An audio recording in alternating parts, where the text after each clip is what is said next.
अगर आपको मेरी वीडियोस अच्छी लगती है तो लाइक और शेयर करना, और हाँ, कमेंट कर ज़रूर बताना। और ऐसी ही नई नई लेटेस्ट वीडियोस देखने के लिए हमारे चैनल को सब्सक्राइब भी कर देना। माई गर्लफ्रेंड इस एलियन के सीजन 2 की स्टार्टिंग में हम देखते हैं फैंग ने हार्मोन एलिमेंट बना लिया था, जिसके परफ्यूम से लोगों को प्यार और खुशी मिलेगी। और आज फैंग की शादी भी होने वाली है। सब ब्राइड का बेसब्री से इंतजार कर रहे थे। तभी जाओकी की एंट्री होती है, जो वेडिंग गाउन में बहुत ही ब्यूटीफुल लग रही थी। साथ ही हमें सीजन 1 की बैक स्टोरी भी बताई जाती है कि एलियन जाओकी अर्थ पे एक्सीडेंटली लैंड हो गई थी और उसने फैंग की जान बचाई, पर अपना सिग्नल वापस लेने के दौरान उन दोनों में लव हो गया था। तो आखिर इतनी प्रॉब्लम्स के बाद दोनों की खुशी खुशी शादी होने लगती है। फैंग ने जाओकी के लिए सफायर से रिंग बनवाई थी, जो उसे बचाते टाइम उसके ब्लड से बनी थी, और उसे रिंग पहना देता है। तो जाओकी भी जाबू से रिंग लेके उसे पहना देती है। सब उन्हें किस करने को बोल रहे थे, इसलिए वो दोनों किस करने लगते हैं। बट तभी अचानक से सब कुछ स्टॉप हो जाता है। कोई चीज जाओबू को आसमान में खींच लेती है, और फिर जाओकी को भी।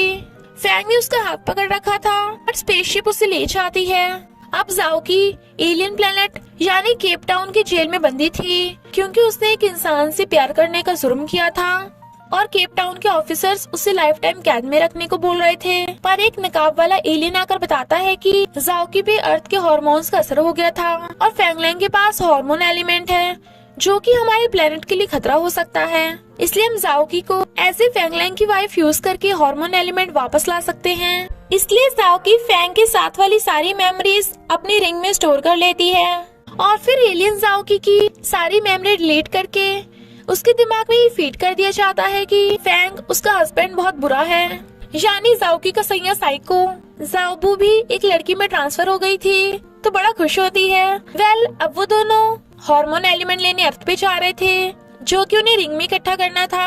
जाओबू पूछती है, पर तुमने ये क्यों पहन रखा है? जाओकी बस लाइक, क्योंकि इसमें मैं बहुत ब्यूटीफुल लग रही हूँ। जाओकी हार्मोन्स वापस लेने के लिए अपने साइको सैया को भी सबक सिखाने का डिसाइड कर लेती है। बट एक मेट्रोइड से टकराने की वजह से उनकी स्पेसशिप टूट जाती है और दोनों बिछड़ जाती हैं। जाओकी जो आसमान से गिर रही थी, अपनी पावर से लैंड करने की कोशिश करती है, पर एक वुड टावर पे लटक जाती है।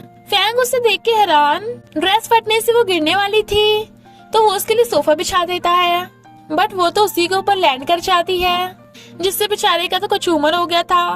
पर जैसे दोनों एक दूसरे को देखते हैं, फैंग के हार्मोन्स रिंग में जाने लगते हैं, और जाओकी से सूंघना स्टार्ट कर देती है। He was like, hello miss, आप ये क्या कर रही हैं? बट वो तो उसे सूंघने से हट ही नहीं रही थी। उसका असिस्टेंट वाज लाइक, बॉस आप बिजी हो तो बाद में आ सकते हो। बट फैंग जाओकी को दूर हटा के कहता है, ये कितनी अजीब है। पर जाओकी वाज लाइक, अच्छा तो यही फैंग है, पर मैं तो इसकी वाइफ हूँ, इसने मुझे पहचाना क्यों नहीं? इनफैक्ट फैंग अपने परफ्यूम प्रोडक्ट को लॉन्च करने आया था, तो सारी गर्ल्स उस पे लट्टू हो रही थी, क्योंकि वो इतना हैंडसम सीईओ जो है। और फिर बताता है कि मैं अभी तक सिंगल हूँ। जाओकी वाज लाइक, व्हाट? एंकर के पूछने पे वो बताता है कि मुझे लंबे बालों वाली और शांत रहने वाली लड़कियां पसंद हैं, जो जाओकी तो बिल्कुल भी नहीं थी। उसका गुस्सा आउट ऑफ कंट्रोल हो गया था, तो वो अपना लहंगा उठा के उसके पास आती है और उसका माइक छीन के कहती है, साइको कहेंगे, सुन लो गर्ल्स, मैं इस फैंग की वाइफ हूँ। पर दूसरी फैन गर्ल्स भी खुद को फैंग की वाइफ बता रही थी। फैंग जाओकी को अपनी फैन गर्ल समझ रहा था, और असिस्टेंट को जाओकी को ले जाने को कह देता है। इसलिए गार्ड्स उसे उठा के बाहर फेंकने वाले थे, बट वो अपनी पावर से सबको स्टॉप कर देती है। पर पहले की तरह फैंग भी स्टॉप नहीं होता, वो उसके हार्मोन एलिमेंट लेने लगती है।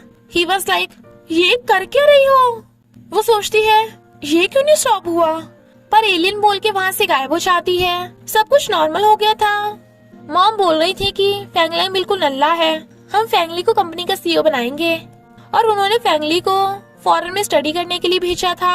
और फैंगली कहता है, यस मॉम डैड, मेरी पढ़ाई बढ़िया चल रही है, और ये रहा मेरा क्लासमेट, अब तो मैं स्टडी कंप्लीट होने के बाद ही वापस आऊंगा। बट रियल में वो लड़का तो कोई और ही था, और फैंगली तो फॉरेन से वापस आ गया था, यानी उसने तो मॉम डैड का पोपट बना दिया।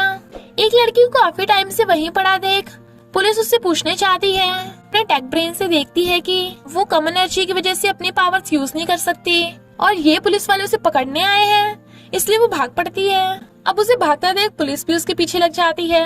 फैंगली फैंग को अपने आने की गुड न्यूज देता है, but Fang was like, I don't care. फैंगली कहता है, ऐसा मत कर ब्रो, हम दोनों चड्डी बड्डी हैं। जाओबू उसके पास से होके भागती है, पर पुलिस को देख फेंगली को लगता है कि वो भी पकड़ा गया, इसलिए वो भी भाग पड़ता है और दोनों भाग के जहाँ छुप जाते हैं। वो कहता है, मैं तो अपनी मॉम से भाग रहा था, तुम क्यों भाग रही हो? शी वाज लाइक, ये पुलिस वाले मेरी तो पीछे पड़े हैं। ही वाज लाइक, क्या? बच गया। पर पुलिस को आता देख जाओबू का हाथ पकड़ के भाग लेता है। दोनों एक बोर्ड के पीछे छुप जाते हैं, बट जाओबू के इतना क्लोज होने से फेंगली की हार्ट बीट बढ़ रही थी। वो नर्वस होकर पुलिस को देखने लगता है, बट एनर्जी खत्म होने की वजह से जाओबू फिर से टॉर्टोइस बन जाती है। फेंगली कहता है, चलो हम बच गए। ये कहाँ गई? और हैरान बट देखता है कि वहाँ पे छोटा सा टॉर्टोइस पड़ा है, तो उसकी मुंडी पे बजा देता है। जाओबू कहती है, यहाँ नहीं, यहाँ तो मेरा टेक ब्रेन है। जाओकी की टेलीपोर्ट होने की आदत अभी तक नहीं गई थी और वो टेलीपोर्ट होके फैंग के घर आ जाती है ताकि हार्मोन एलिमेंट को ढूंढ सके। बट हैरान थी कि फैंग के घर में मेरे एक भी सामान नहीं। जरूर ये साइको मुझसे अनजान बनने का नाटक कर रहा होगा, इसलिए उसकी हर फोटो पे मार्कर चला देती है। फिर वो अपनी पावर से हार्मोन एलिमेंट को ढूंढने लगी थी। दूसरी तरफ फैंग अपने घर पे आ रहा था, पर घंटी की आवाज सुन वो जल्दी से अपनी पावर्स का यूज करके सारी चीजें पहले की तरह ठीक कर देती है और खुद छुप जाती है। फैंग आकर पर्दा खोल देता है, बट वो तो उसी के पीछे छुपी थी, तो भाग के जा कबर्ड में छुप जाती है। बट फैंग को अपनी शर्ट निकालता देख वो उसकी तरफ अट्रैक्ट होती है, तो जैसे तैसे खुद पे कंट्रोल करती है। वो नहा रहा था, जबकि जाओकी की उसकी हॉट बॉडी देख लार टपक रही थी। आखिर फैंग के हार्मोन्स का उस पर बहुत असर हो रहा था, तो सोचती है, नहीं मुझे मिशन पे ध्यान देना है। वो जैसे नहा के बाहर आता है वो फिर छुप जाती है। जब वो सो रहा था तो नाक में कॉटन ठूस के उसके ऊपर चढ़ जाती है हार्मोन एलिमेंट ढूंढने के लिए, बट वो उसे पकड़ के अपने साथ सुला लेता है। फिर वो जैसे तैसे खुद पे कंट्रोल करके मिशन पे लग जाती है, बट वो इतना थक गई थी कि इसलिए उसे चिपक के सो जाती है। मॉर्निंग में फैंग देखता है कि कोई उसकी चेस्ट दबा रहा है। पता चलता है कि वो जाओकी है, तो वो उसे बेड से गिरा देता है और कहता है, तुम मेरे घर में कैसे घुस गई? शी वाज लाइक, नाटक बंद कर साइको, बता हार्मोन एलिमेंट कहाँ है? ही वाज लाइक, पुलिस को बुलाऊं या एम्बुलेंस को? वो कहती है, हस्बैंड वाइफ के बीच में तीसरे को मत घुसेड़ो, मैं तुमसे बहुत गुस्सा हूँ साइको, और भाग जाती है। बट फैंग असिस्टेंट को जाओकी के बारे में पता करने को बोल देता है कि पास्ट में उसके जाओकी के साथ क्या रिलेशंस थे, और देखता है कि जाओकी ने उसकी फोटो को कुछ ज्यादा ही सजा दिया है। तभी जाओकी जाओबू से मिलती है, जो उसके सिग्नल ट्रैक करके वहाँ आ गई थी और वो बहुत गर्म थी। बट उन्हें पता चलता है कि वो 2021 की बजाय 2018 में लैंड हो गए, जबकि सीजन 1 में तो जाओकी 2019 में फैंग से मिली थी, इसलिए तो फैंग को जाओकी बिल्कुल भी याद नहीं। सीजन 1 की तरह फैंग को वही डिसीज है जिसमें वो बारिश के टाइम पे जिस भी लड़की से मिलता है वो उसकी सारी मेमोरी भूल जाता है, इसलिए उसने अपनी मेमोरी बैंक बना रखा है। बट जाओकी नाम की कोई लड़की तो मेमोरी बैंक में है ही नहीं। असिस्टेंट कहता है, जरूर वो आपकी फैनगर्ल होगी, तो फैंग सिक्योरिटी बढ़ाने का ऑर्डर दे देता है। जाओकी जाओबू को लेकर मिस चाय की शॉप पे आती है, बट जैसे ही वो उन्हें आइस देती है वो टाइम स्टॉप करके जाओबू को आइस पे रख देती है, जिससे वो फिर से लड़की बन जाती है। पर मिस चाय थोड़ा डर जाती है क्योंकि वहाँ अचानक से एक लड़की आ गई थी। जाओकी और फैंग 2019 में मिले थे, यानी इसका मतलब 2018 में तो हार्मोन एलिमेंट बना ही नहीं होगा। बट सिग्नल तो डैमेज हो गया था और वो वापस भी नहीं जा सकते थे। तभी वो नोटिस करते हैं कि रिंग में हार्मोन्स हैं। जाओकी को याद आता है कि शायद फैंग के हार्मोन्स रिंग में इकट्ठे हो गए होंगे, और अपने टेक ब्रेन से जाओबू पता लगा लेती है कि वो मिशन कंप्लीट करके बिना सिग्नल के भी अपने प्लेनेट पे जा सकते हैं। वहाँ कुछ बॉयज आते हैं, तो जाओकी उनके क्लोज होके हार्मोन्स इकट्ठा करने की कोशिश कर रही थी, पर बात नहीं बनती और ना ही उसे उनके हार्मोन्स फील हो रहे थे, इसलिए वो नाच नाच के उन्हें अट्रैक्ट करती है। But they were like, what is this? तो वो चली जाती है, पर ये तो जाओकी है, हार नहीं मानने वाली। उसकी नौटंकी देख मिस चाय को लगता है कि तुम दोनों सामने वाली कैफे की जासूस हो ना, और मेरे कस्टमर्स को भगाने आई हो। बट वो दोनों मना करके जाने लगती हैं। मिस चाय वाज लाइक, बिल के तरफ बाप भरेगा, तो वो उसे सफायर दे देती है।